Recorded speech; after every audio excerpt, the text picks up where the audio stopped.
Hi, this is Cindy Abbott-Litro with the Buffalo Niagara Film Commission. Today we're in the historic Riviera Theater where a movie is being made, and we're going to talk to its director, Fred Olen Ray, and his son, who is producing, Christopher Ray. They have been frequent guests and movie makers in Buffalo. Well, I was doing a film that needed snow, Christmas picture, and since we'd shot in Ohio, we scouted Ohio and Michigan around New Year's, but there was no snow and no guarantee of snow. And my son Chris had made battle dogs here in Buffalo a year or so earlier. And he said, "Dad, if you really want to go where there's snow," he goes, "go to Buffalo." And he said they had a great film commission that was very helpful. And so I made a call and jumped on a plane. They came here and they showed me East Aurora, which was under 4 feet of snow and not likely to come out of it for a while. And so I went back to everybody and I said, "This is where we want to go. Let's go there." And we did. I heard, though, that you had been a professional wrestler at one time in your life. I mean, how does one make this transition into doing something that requires really such focus and skill? And well, you know, wrestling is like theater. It's putting on a show, and it's like a live performance in front of an audience. And I was always wanted to be a filmmaker when I was a kid, but I wanted to be a makeup artist. And I started as a makeup artist, but I realized I was always between jobs, and I was never making enough money to get from one month to the next. So I said, I need to move up to one of the higher paying jobs. And so I decided to try. You just don't decide to try to be a director, but I did, and it worked for me. And I like it. I like being boss. So tell me just how long does it take from beginning, you get the idea, to the end? Well, I was here in March. I made a Christmas film here in March. And on my days off, I tell the film commission, show me something I haven't seen before. And we stay right near Shays Buffalo. And I said, oh, I'd like to see that theater. And I saw it, but it was way too big. And I didn't think the backstage area had any character. They said, let me show you this other theater. And so I came and I saw this theater. And this is the Riviera. This is the Riviera Theater. And the owners were very interested in having a film shot here. And they showed me the Lockport Caves, and they showed me the water pumping station. So I said, well, these are all very good. And I went back and I made a half-a-page outline that said I would like to make a movie around these locations. And I got the green light. So then I had to write the script, which takes a month or so. And then we would prepare for a month. And then we'd come here and we'd shoot for almost a month and then wrap up for the rest of the time. Then we'll go back home and we'll edit for a month. And home is? Los Angeles. Okay. And we'll go back and do that for at least a month. Then music and sound and all that stuff, that takes a month or so, and color correction. It takes a good 6-7 months. And then there's a lead time to when it can be released, and that's usually, who knows? Who knows, because you don't always know who's going to buy it or when they need it. Are you the exception, or are you the rule in what filmmakers are doing today? I mean, is there a Fred Olen Ray way of doing things, which sounds like you do everything? Well, I try to fit in where people need me. I don't really go out and try to make films that I'm interested in. I've always equated to baking a cake. I want to make the cake that other people want to eat. It's not about me. It's about the guy. I'm trying to sell the cake. I'm not trying to eat the cake. Mm-hmm. So I try to make whatever type of picture that people want to buy, whatever they're wanting to buy, and that's what I want to try to make.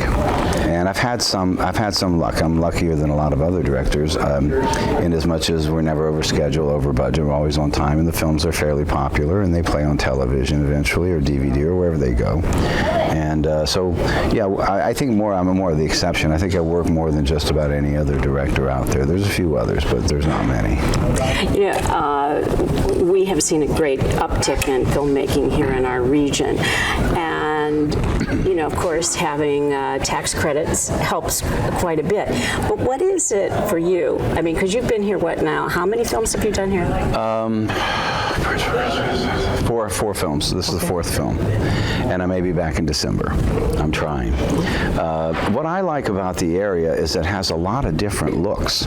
It has a big city look. It has a small town look. It has great architecture that you don't see in Los Angeles. The houses are interesting looking. The old buildings are very interesting. You have a Dynamite Film Commission here who are extremely helpful, and they're very good about taking you around and showing you the little hidden and secret treasures that are waiting out there. And I just like it. When we work with the police are very cooperative, and they're very helpful. The mayor's office has been very helpful. I haven't run into anybody yet who isn't very helpful. they're all real helpful, and it gives us the look of a film that like we couldn't have made this picture in Los Angeles. They don't have a theater like this in LA. You know, they don't have a Lockport Caves. You know, we have water treatment plants that we work in, but they don't look like that one. You know, that old rusted out steampunk kind of look. You know, and it's just the overall cooperation. We shot at the marina yesterday, and it was something at the spur of the moment. We finished early, and we said, "Oh, could we go over there?" And in LA, it would be a long process of getting this sign and that sign and running to see this person. And no, the answer was sure. Pack up the cars, let's go, and we'll go over there and straighten it all out for you. And they did, and we did. So I mean, that's one of the things I really like about Buffalo. I also think it has a great Epicurean restaurant scene. I'm telling you, they have some of the greatest restaurants here. You know, and that, you know, it's just it's fun. I mean, I like to go home. I like to sleep in my own bed, and I like to, you know, be around my children.